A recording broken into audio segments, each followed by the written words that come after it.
salaamaaleykum mbokk internet yi ñu ngi fii ci Missirah Wadène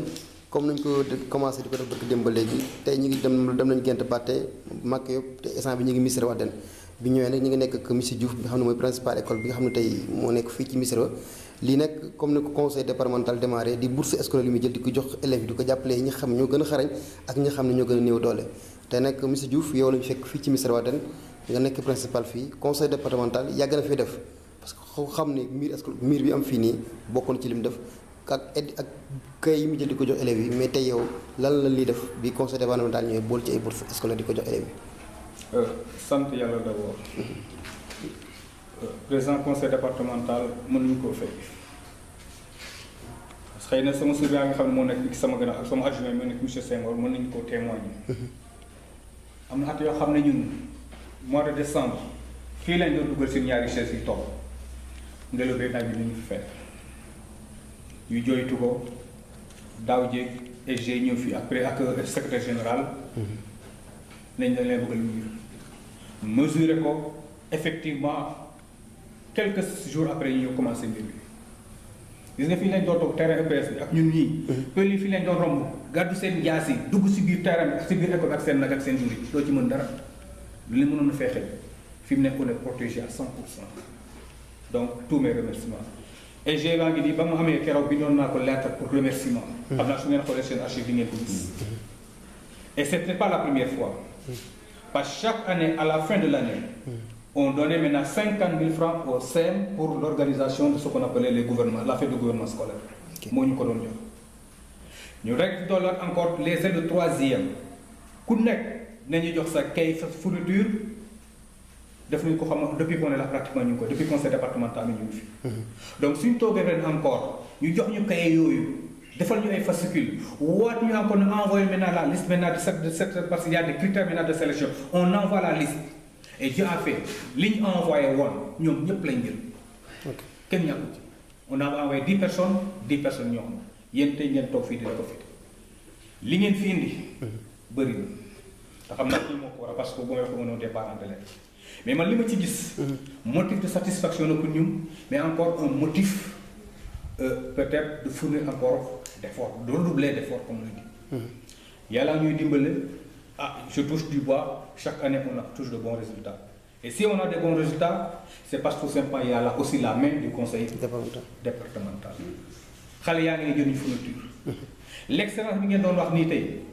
je ne sais pas xam naa war na moom une cinquantaine d'élèves yoo xam ne ku nekk li ñu la jox ci fourniture au niveau de l'école rek incha allah école su ubbee déwén mën nga ñàkk jënd fourniture donc li ñuy def yéen su ngeen ci regaatee leneen itam macha allah. donc ne leen président. ñu ngi koy sant ñu ngi koy gërëm ñu ngi koy ñaanal te fi mu teg tànkam. yàlla na ko fi yàlla. lépp loo xam ne bëgg na ko ci bi politique. yàlla ko yàlla defal mu jig waa Koungheul jig waa département bi jig tout le Sénégal.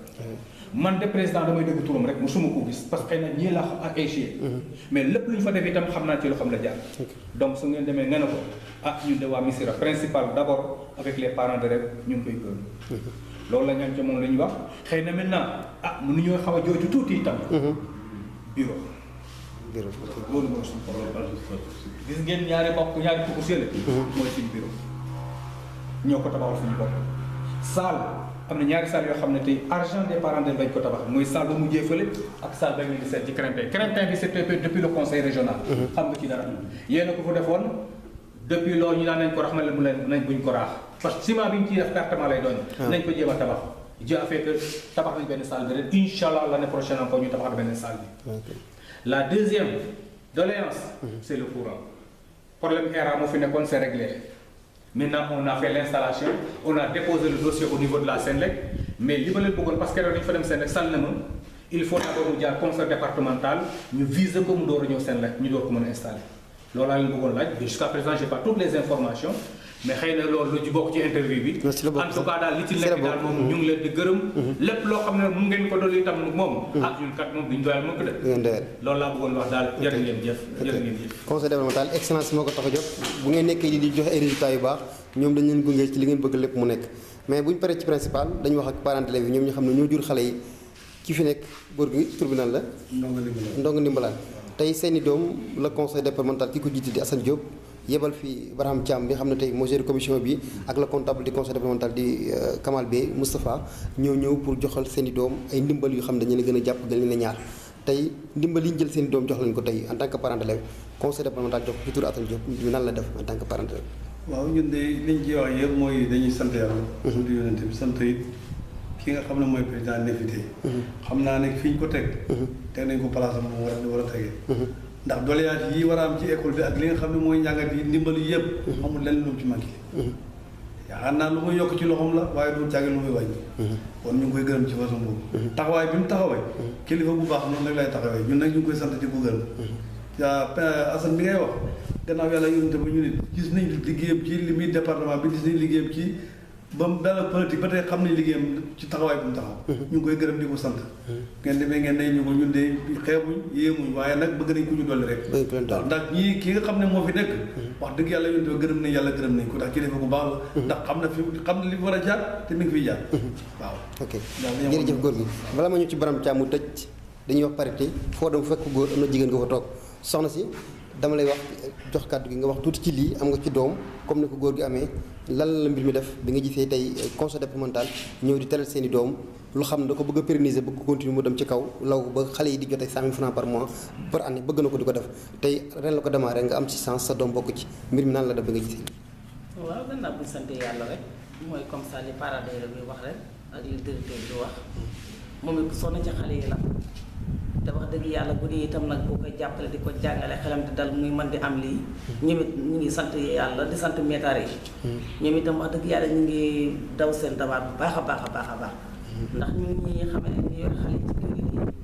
su fekkonte ne ñun dañoo yor xale ñun ñu xam yore xale yi xam ne jukkee xale yi xale yor ko ba mu dugal ci boppam lu toll nii technique bu mel nii yaakaar naa ne dañ leen naa dalal seeni xel moo tax ñu mën lii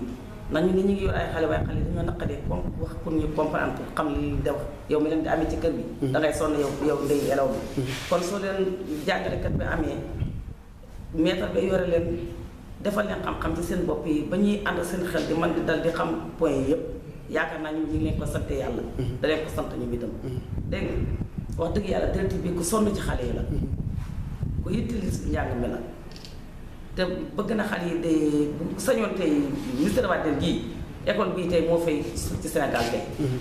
da ciy daw jéego yu baax sax di dalal xale yi di leen dalal bu baax kon ñu ngi ko sant di ko gërëm Assane Diop moom ñu ngi koy delloo sant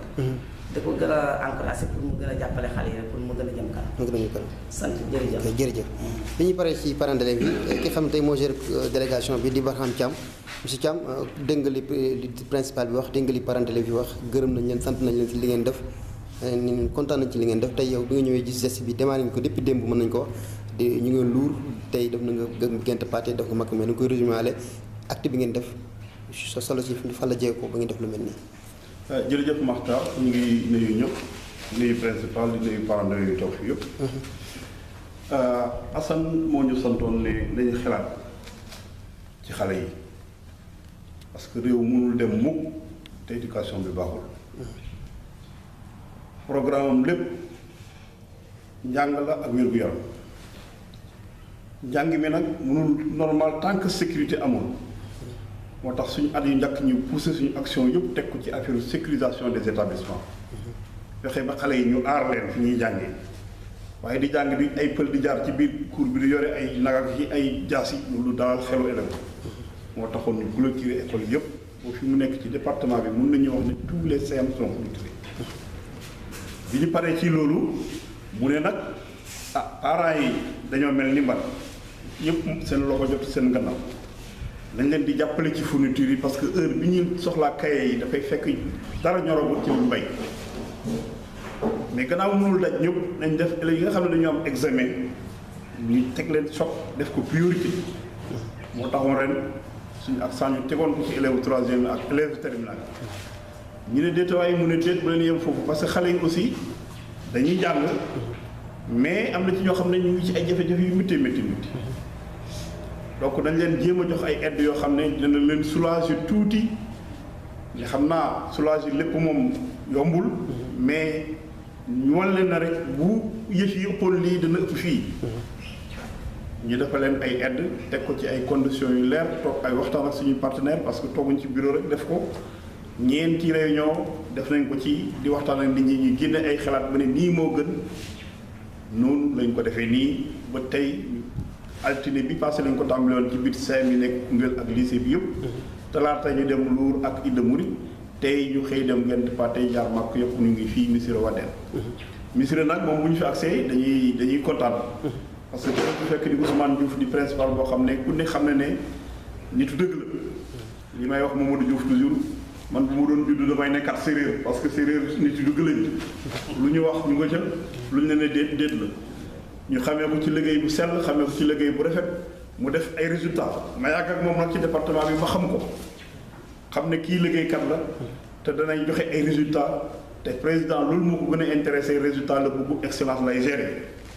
mu dañuy defal ay résultats yoo xam ne nii man damaa toog ñu ne résultats yi génn na ci région bi mais tant que Koungheul ñëwul ñoom duñu am benn yaakaar parce que boobu yëfee tàng na lool taux ba baissé na trop mais nag résultat Koungheul ñëwul waaye ba Koungheul ñëwee ci la dem région Kaffrine Sikki dem ca kaw donc ñun dañuy sant yàlla ci loolu te loolu kat principal bu jóg rek dana ne ci conseil départemental jàpp moo tax ñu ngi leen di jàppale ci gouvernement scolaire yi ren seen BFM blanc bi ñun ñoo ko financé sur toute la longueur ñu ngi ne di jox ay aide élèves yi joxe woon nañ ay fourniture pare nañ aussi pour continuer suñu accompagnement bi kii nag am na ay doléances yoo xam ne man samay doléance la man waxuma doléance Missirah bi may proposé clôture bi fii man dama noonu nañ def bloc administratif waaye ci modestie moom moo ne mën nañ def clôture njëkk buñ sécuriser bloc administratif dina xaw a yomb abri provisoire yi man maa ko fi proposé woon ba may nekk conseiller départemental président de commission régionale conseil régional président de commission éducation laa indi woon ñaari classe yooyu jima ko bi may ñëw li ma njëkk a seetlu rek mooy ñu ngi koy defal wax naa leen ko ci biir oto bi sama waa ji daal ndaanaan la xamoon naa ne du bàyyi sama abri yi mu daanu ni leen toppatoo donc fu mu ne nii man sama priorité mooy fexe ba fii am bloc administratif comme ni ko Ida Mouride amee courant bi nag moom problème la boo xam ne problème état la parce que ñun suñu budget attanul fay courant procédure bi muy jaar mooy bañ jaarale woon lycée ba rek parce que bañ fa tolloo ci lycée dañ leen waxoon na leen dem leen ci conseil départemental mais facture courant ñun suñu facture courant sax attanuñu boo xam ne di attan facture courant ay établissement du benn du ñaar léegi man dem naa ci waxtaan naa ci gouverneur mu ne ma ils n'ont qu'à écrire jox ko préfet visé ko bu ñu demee facture bi pour mu état bi jël ko man bu ñëwee ci au niveau de la gouvernance man dinaa ko visé donc c'est l'inspecteur mooy visé facture boobu comme nañu defaloon waa CFA ñu leen di utoon c'est l'inspecteur seulement qui vise le conseil départemental n'a rien à voir dans cette affaire su conseil kii visé rek bis bu facture ñëwee rek ñu déposé ko au niveau de la préfecture il achemine au niveau de la gouvernance ñoom ñu yóbbu ko l'état prend ça en charge parce que courant la boo xam ne neexul jël en charge bu la ko digit boo léegi da nga ci am moom problème waaw président nag nee na ngeen jàpp ci lii gën a góorgóorlu foofu la ñu yàlla moom ren bàyyi sa message mujj la ngay wax les parents d'élèves parce que nit ki booy def dara ci moom am na looy séntu ci moom li may séntu ci parents d'élèves yi mooy ñu ñax toujours élèves yi dans la discipline dañuy wax xale yi ñu respecté li ñuy def ndar xëyul sotti jàng doo xëy rek ñu tekki da nga cay nekk lu nekk fekk la ci donc ku ci yor doom boo demee teg ko ci yoon ñaan ko mu jàng te yàlla tax parce que boppam la koy defal bañ koo teel a waaw bañ koo teel a may bañ koo teel a may parce que fii aussi c'est un fléau au niveau de Missirah xale yi le mariage précoce pose beaucoup de problèmes les grossesses précoces aussi pose beaucoup de problèmes ñu gën a surveiller xale yu jigéen ñi bàyyi leen di jàng damay wax ne xale bu jigéen bu jàng soo amee certificat dootoo rompag ko soo amee brevet doo fanaan fu mooy ventilateur soo amee baccalauréat climatiseur mu lay ci mooy boobu jàng amul pertement donc daal ñu ngi leen di gërëm di leen sant di leen ñaax ngeen gën a góorgóorlu ci xale yi ñëpp ñu jàpp ci bu soobee yàlla en tout cas tant que ñu ngi fi daal ñun Missirah moom suñu commune la def naa fi fukki at ak ñaar sama commune bopp la su ma sañoon tey li ñu def fii lañ koy jàkkee fii lay ëppee waaye nag yeneen commune yi dañ la mën a libéraan Barham nekkaloo fi ministre seulement comme président commission départementale nga seet waaw lu dañ la maire nag mais jërëjëf li wax dëgg la liggéey bi rafet na monsieur Diouf ñu ngi gërëm di leen sant ñi fi ñëw ñëpp ñi ngi ñaax xale yi ñu continuer déwén ñi bokkaat ci ñi am ñi amul tim góorgóorlu mën a bokkaat ci ñi am parce que conseil départemental pare na pour gunge leen ci liggéey bi ba lu ngeen bëgg xale yi am kon donc nag li ñu ci def yéen lañ koy defal yéen lu ngeen war a def mooy toppatoo xale yi comme na ko monsieur Diouf waxee yéen jigéen ñi ngeen bañ a maye xale yi bàyyi leen ñu continuer jàng mi xale yu góor yi ngeen leen di ñaax ñu góorgóorlu monsieur Diouf jërëjëf Barham jërë ngeen jëf lii la woon ak waa conseil départemental jërë ngeen jëf